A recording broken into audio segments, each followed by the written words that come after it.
is your key to your review. So let's look at number 1. The function f is defined by this piecewise function, which is way easier than it may seem at first. And I want to find the value of this integral. Okay, so one thing that you can do, you don't always have to, and sometimes it's not necessary, but I do think that it helps here, is if we split this, and we're going to do the integral from 1 to 5 of f of x dx plus the integral from 1 to 5 of 10 dx. Because one of the properties that we have is that if you have addition in here, you can split it into two integrals that are being added. So then we need to find the value of each one and add them together. So let's look at, we're going to look at the second part first, just because it really doesn't matter. But and we're going to look at this two different ways. So this part right here, okay, it's going to be some number. Remember, this dx means that your change in x. So if I'm going from 1 to 5, my change in x is 4, because 5 minus 1 is 4. And this is just multiplication. So it's 10 times your change in x. So that is 10 times 4, which is 40. So that part right there is 40. Another way to look at it is this. We put f of x here, which is defined over here.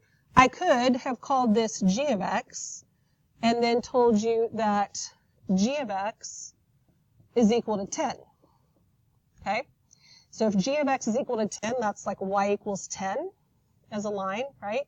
So if this is my little x and y coordinates here, and here I am at 10, and I have just my line y equals 10, pretend like that's actually horizontal, and I'm going from 1 to 5, then I have this horizontal line. I have to find the area under this curve here. The height of this is 10, this is 4. 4 times 10 gives me 40. So you can look at it graphically, or you can look at it algebraically there. So for this part here, to find this part, we're going to look at that graphically using this function. And we can split it into 2, okay? Because this gets split into 2, right? My f of x equals 2 when x is less than 3, and x minus 1 when it's greater than or equal to 3. So I know I'm going from 1 to 5. Oh my gosh, that is not where 5 is. 1 to 5, and then 2, 3, 4, and then this gets split by the 3. And I could rewrite this and split it up too, but I don't necessarily have to. What this tells me, and again, don't try and make this too hard just because it is a piecewise function. This essentially means that y equals 2 when x is less than 3. So I'm here at 2 when x is less than 3, so from 1 to 3, right? Y is just equal to 2. It's a horizontal line, just like it was over there for 10. And then I need the area under this curve. So my height is 2, the change in x is 2, this area is 4. From 3 to 5, my function is defined by this line. Okay, and I know that it's a line. I'm going to substitute in 3. 3 minus 1 is 2. So at 3, I'm at 2, right there where I was. I'll use a different color. I'm right here at 2. And then at 5, 5 minus 1 is 4. So at 5, I'm going to be at 4. And so that's the piece of the line that I have. I need the area under that. Now that is a trapezoid. I know most of you are going to split this, so let's just go ahead and split it. I have another square here, 2 by 2, so this is 4. And then this is 2 by 2 divided by 2, so that's 2. So when I add up all of these areas, this right here gives me 10. And then when I do 10 plus 40, oh, I didn't change my answer choices. Dang it. Okay, so the question changed and I caught that, but because I don't have the original thing. Your answer choices are different here. So let's make this make more sense here. Your answer choices are 42, 46, 48, and 50.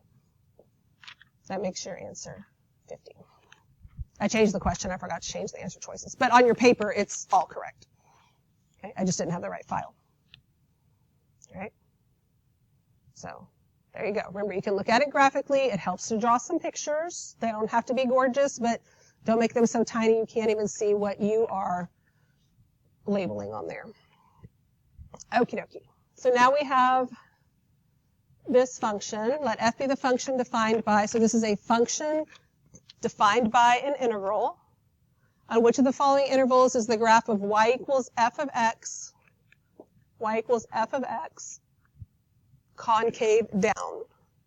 So if it's concave down, we are looking at we need to look at a fun chart. So my fun chart looks like this.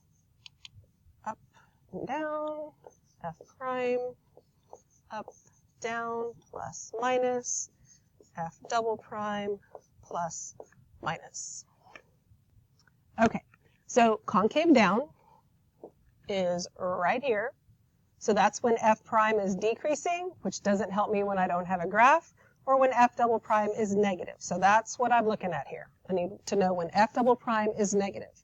So the first thing I need to do is take the derivative. So I'm going to rewrite this. I'm going to rewrite f of x equals the integral from 0 to x of 2t cubed minus 15t squared plus 36t dt. Okay. So if I need f double prime, I got to start with f prime. So I'm going to take the derivative of both sides.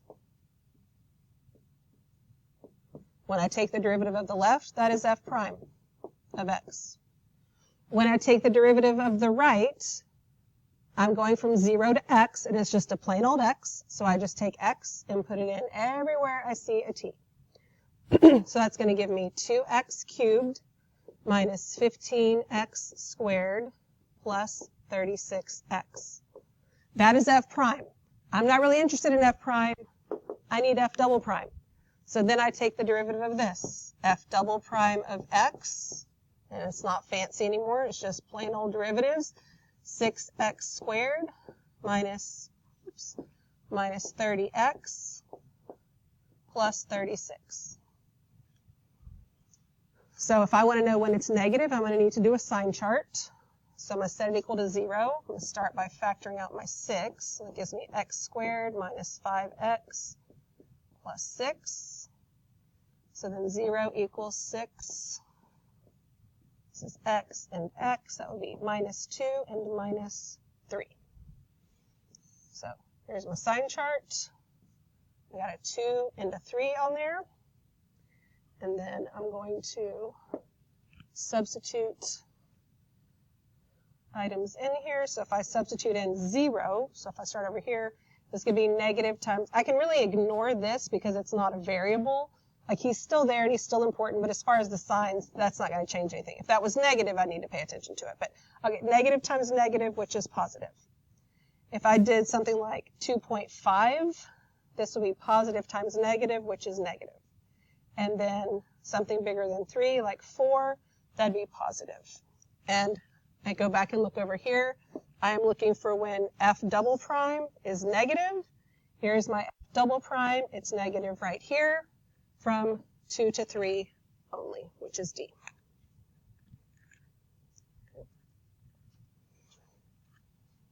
All right, let's look at number 3. Lots of long S's everywhere, right?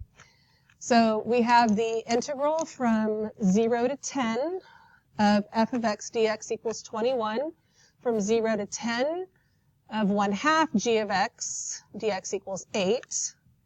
Then they give me the integral of f of x minus g of x from 3 to 10, and I want 0 to 3. Okay, so let's just think about how this stuff is set up first. I know if I do the integral from 0 to 10, okay, so let's think about what that is on an xy axis, 0 to 10, okay? That is equal to the integral from 0 to 3 plus the integral from 3 to 10. So if I'm going to integrate from 0 to 10, that's the same as integrating from 0 to 3 and from 3 to 10 and adding them together. Now, that's not official notation, but I just want to get the point across there. So what I'm looking for the integral from 0 to 3. So if this is what I'm looking for, my integral from 0 to 3 is going to be the integral from 0 to 10 minus the integral from 3 to 10. So let's think about what that means. I'm looking for this part. If I know the whole thing, which is this, and I know this, which is this, if I subtract this away, it gives me this part.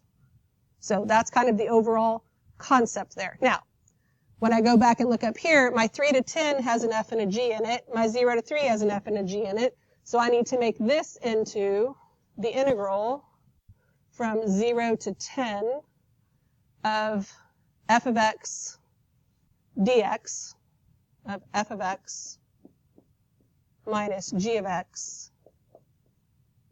dx. Okay, so I got to find that. Now I cannot just take 21 minus 8 because notice this right here. This says 1/2.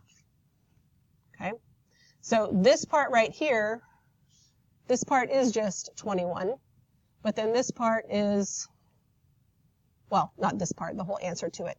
But I need to figure out this, so I want you to remember this part here. I can take that 1/2 and I can rewrite it from 0 to 10, g of x dx, okay? And I know that that equals 8.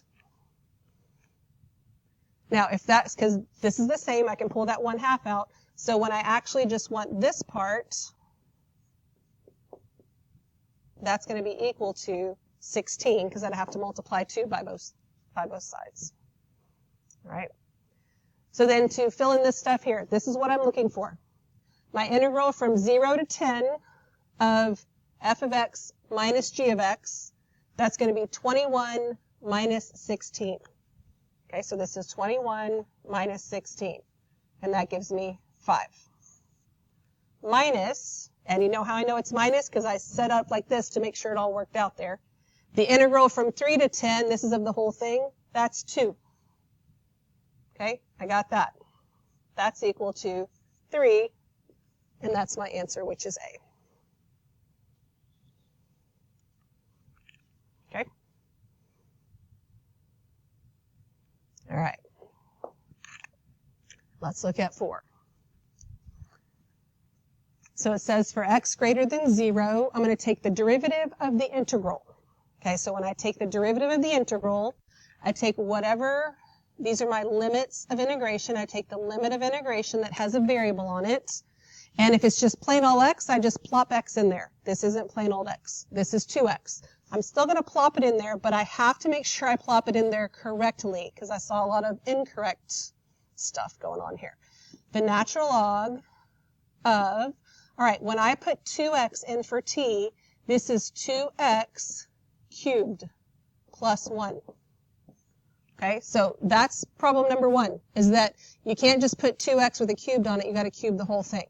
The next part is this. Since this wasn't plain old x, after you plop it in there, you have to multiply it by the derivative of whatever that is. And the derivative of 2x is 2.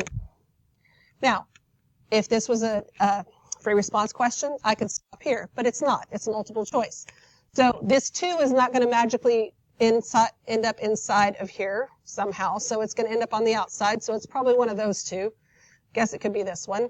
But I know I have to cube this whole thing. So this is, I'm going to bring the 2 out front. 2 times the natural log of 2x cubed is 8x cubed plus 1. That makes it C. Be very careful with that. And don't forget the chain rule if this isn't just a plain old x. Don't forget that guy. All right, number 5. Our left Riemann sum, right Riemann sum, and trapezoid are used to go from 0 to 1 using the same number of subintervals. The graph of the function f is shown in the figure above. Which of the sums give an underestimate of the integral? So my suggestion to you here would be to draw them, okay? So if I'm going to have, so first of all, it starts with left sum. So remember, if I have a rectangle,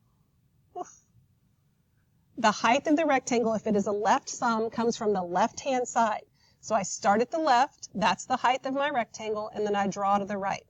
So this is your left, and you can see that it's clearly an underestimate, so I like that one. If it's a right hand, then my height and is the right-hand side of the rectangle. My board.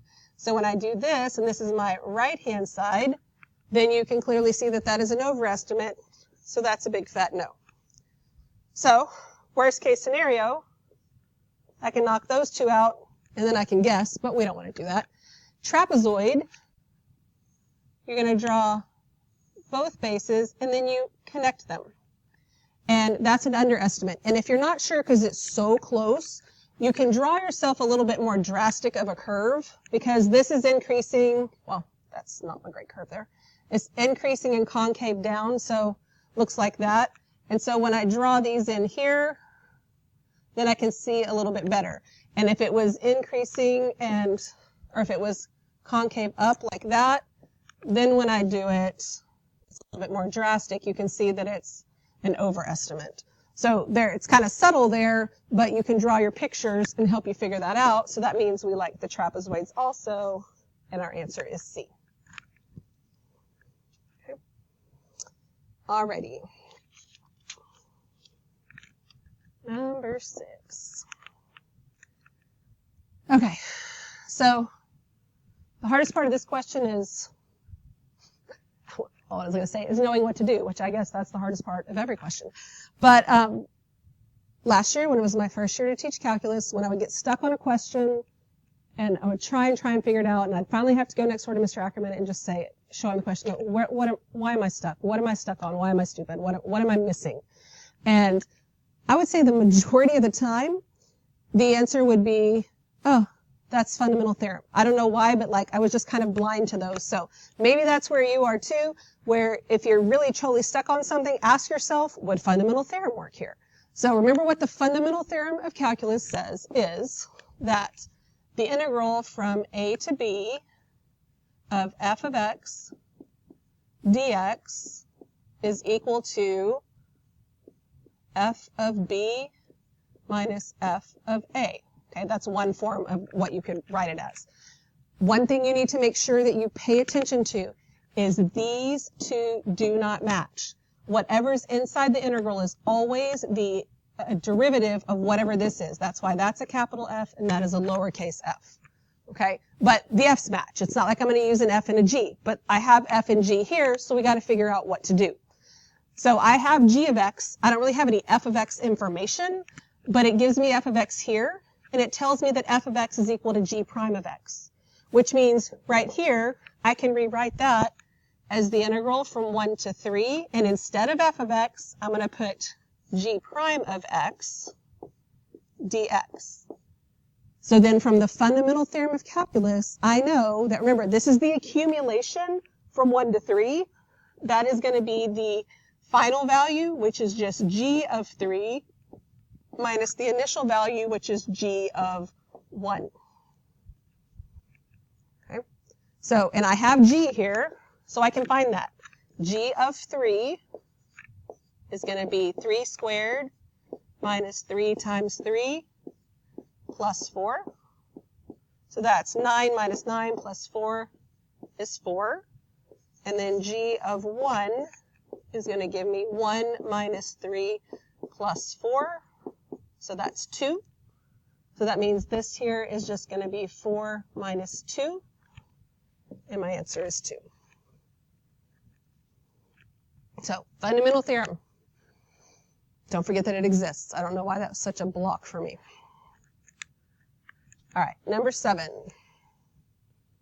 The table above gives the velocity of a particle, okay, v of t, at selected values of t using left Riemann sum with 3 subintervals indicated by the data in the table. What is the approximation of this? So I know this is a multiple choice question, but I want to remind you, if you're going to do integral of v of t dt, and we are approximating this, you have to make sure that you put a squiggly equal sign there. Okay, again, multiple choice. I know it doesn't matter, but we're going to pretend like it's not. So 3 subintervals. I got 1, 2, 3. All right, so then I'm going to figure out what my change in t is, or my change in x there. So the change right here is 0.5. The change here is 1.5, and the change here is 1. Then I'm going to reread this. It says left Riemann sums. That means the height of the rectangle comes from the left side of the interval. So after I come up with these three numbers, I'm marking these out because I don't want to accidentally use them because that's something that happens sometimes. Then I realize that my interval goes from here to here. This is the left-hand side of the interval, so that 20 goes with that one. This is the left-hand side here, and this is the left-hand side here. So that when I go to do this, and we don't have any units, but again, we're going to, so velocity, let's just say it's, I don't know, meters per second or something like that. We'll just pretend like we have them. We're going to put the brackets here. Then I'm going to do 0.5 times 20 plus 1.5 times 60 plus 1 times 40. And then my unit, so if that was meters per second, this is seconds. Well, I've just multiplied those together, so meters per second times seconds, my units would be meters. Okay? Again, I know it's a multiple choice question, but just getting you there. Okay, now if this was free response, I could stop, and you should stop. If you do not have to go any farther, do not go any farther. Okay, but we have to here. So 0.5 times 20 is 10. Right? And then 1 times 40, that's easy. That's 40. 1.5 times 60, that's 1.5. So 1.5 60s would give me 90. I don't know why I did them in that order, but my brain works weird. So 10 plus 90 plus 40, 140. I guess I was doing the easier ones first. Okay. So don't forget those important things if it's not multiple choice, because not everything's multiple choice. Speaking of not being multiple choice, here's your free response. Okay, the continuous function, so sometimes that's important, something we have to write, is defined from -5 to 5. Okay, I see that. The graph of f, shown above, consists of 3 line segments and a quarter of a circle. So again, that's good to know that it's a quarter of a circle, not part of a parabola. Can help me with calculations. Let g be the function defined by g is the integral of f of t. So if that is the case, then g, once I integrate this, okay, I'll get my big F, but that means that f has to be the derivative of g. So f equals g prime. This is something that you want to write down. We're going to have to use it most likely in our explanations. Okay. So the first thing it asks me for g of -2. Don't overthink things. You know how to plug numbers in. G of -2. G of -2 is equal to the integral from 1 to -2 of f of t dt. Okay? And that's what we have right here. That's what our graph is. And we're going from 1 to -2. So let's find our little areas here. So this area right here, 2 times 1 divided by 2, that's 1. And then this is a quarter of a circle. My radius is 2. So 2 squared is 4, and that's 1/4 of it. So this is just plain old pi. Okay. So remember, this is really -1 and -pi. But I'm not going from -2 to 1. I'm going from 1 to -2. So then they both become positive, and this is just pi plus 1. Then I'm going to find g of 3. That's equal to the integral from 1 to 3 of f of t dt. So from 1 to 3, wait, 1, 2, oh, sorry, 1, 2, 3 from here. So from 1 to 3, better write that down so I don't mess that up. From 1 to 3, so this is 1, 2, 3, 4 times 2 divided by 2 is 4. And since I'm going from 1 to 3, left to right, it's positive, and my answer is 4. Okay? Don't require any explanation or anything there, just it is what it is. All right, so now it says on what open intervals contained in -5 to 5 is the graph of g both decreasing and concave up? Give a reason for your answer. Okay? So let's do G. G, I mean, you can do an F fun chart, but I guess it's a gun chart. Then G prime, just so as long as you know what's what, it doesn't matter what you do here. D double prime, positive, negative. All right, so we want G to be decreasing and concave up. And we have a graph. And our graph is F equals G prime. So we have this information here. We have the graph of this. So if it's decreasing, here's your decreasing, which means it needs to be negative, and concave up right here, which means it needs to be increasing. When is it increasing and negative? Okay? So I can start off by saying, I can just rewrite my question. I guess I can go ahead and write that. G is decreasing and concave up on, and then some intervals. So I need it to be increasing and negative. So here's increasing and negative. That's decreasing, increasing, and negative. So let's see, we're going from -5 to -2 and 0 to 1. Okay. So from on -5 to -2 and 0 to 1, because now that graph is F, but we have to talk about G prime, so that's why we have to put F equals G prime. We have to put them both, because F is the function, that's what they actually gave me, but then we know it's equal to G prime, and G prime is what relates to G. That's why we have to say it this way. Decreasing, concave up. So then, because F equals G prime is increasing and negative. All right, so then last thing, we need to find the x-coordinate of each point of inflection on the graph and justify our answer. So we got to think, when do points of inflection happen? They happen when you change concavity. So they happen in between here. This is where they happen. So since I have G prime that I'm looking at, it's going to be when G prime changes from increasing to decreasing, or vice versa. So let's look at when that is.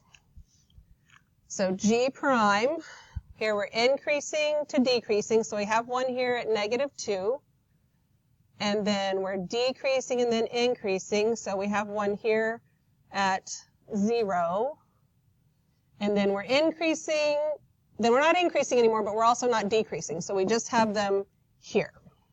Okay, so I can say G has points of inflection at x equals -2 and x equals 0 because F equals G prime changes